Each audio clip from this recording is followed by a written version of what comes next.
आज्ञा सबू ओडिशावासी को मोर नमस्कार प्रणाम। आपण को आज मो अनेक दिन पर चिंता कली जे आप सम्मुख को आसवाटा निहाती जरूरी। कारण ये एक्चुअली समय केते क्या सहित कौन खेल खेल क्या कि जानी ना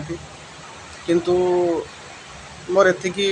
रिक्वेस्ट आउ सब ओडिशावासी को मोर एतिकी कामना जे आप मैक्सिमम गोटे दिन में चेष्टा करूँ आपण आत्मीय स्वजन बापा माँ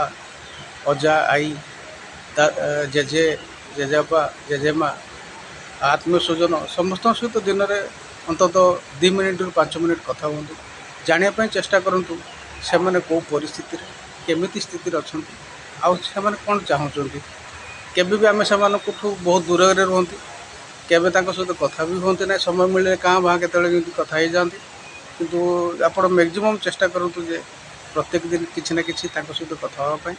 आ जानापी से मैंने कौन चाहूँगी केमती स्थिति अच्छा टी आपठू जानापी चेष्टा करूँ आ सहित कथा हूँ प्रतिदिन अंतत 2 मिनिट रु 5 मिनिट सहित कथा हूँ आ जानापी चेष्टा करूँ जे से मैंने कौ परिस्थिति केमती अच्छा कारण मुझे आप सामना को आपको ये आप सामना को आसी जे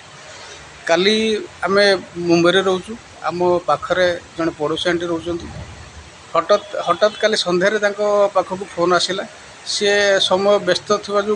पिला माने सब पढ़ुं ट्यूशन फ्यूशन जाऊँ काली सी रंधा बड़ारे समय हो पारानी आउ जेजेमा फोन करते सी फोनटा काली उठे पारे सहित कथा हो पारे आज सका आम देखलु से आंटी नहांती घरे घरे चली जाइए आउ जिते बड़े आंटी पिला माने सब ये बम्बे पाठ पढ़ुं बुझिलु जे अरे आंटी कहीं देखा ना आज तो से पिला माने कहले जे कहले काली जेजेमा फोन आसला आउ माँ उठे पारे आज सका आम खबर पाइलु जे आम जेजेमा ना दुनिया तेणुक ये बड़ दुखर विषय बहुत शुणिकी बहुत दुख लगे आम भी बाहर रोचु बेले बेले बहुत आम चेष्टा करूँ जे बाप सहित बापा सहित कौन कथा आउ परिवार सहित कौन कथा समय पाइले केत कथा हो किंतु से समय आम पाइपारनु समय अभाव काम काम जो से आप चेष्टा करूँ आप परिवार सहित अंतत दिन में पदे 2 पद कथा चेष्टा करूँ आप किए जाने कौ समय समय क्या सहित कौ खेल खेल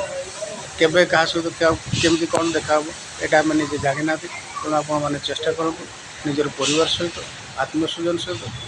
प्रत्येक दिन 2 पद 5 पद कथा जय जगन्नाथ नमस्कार।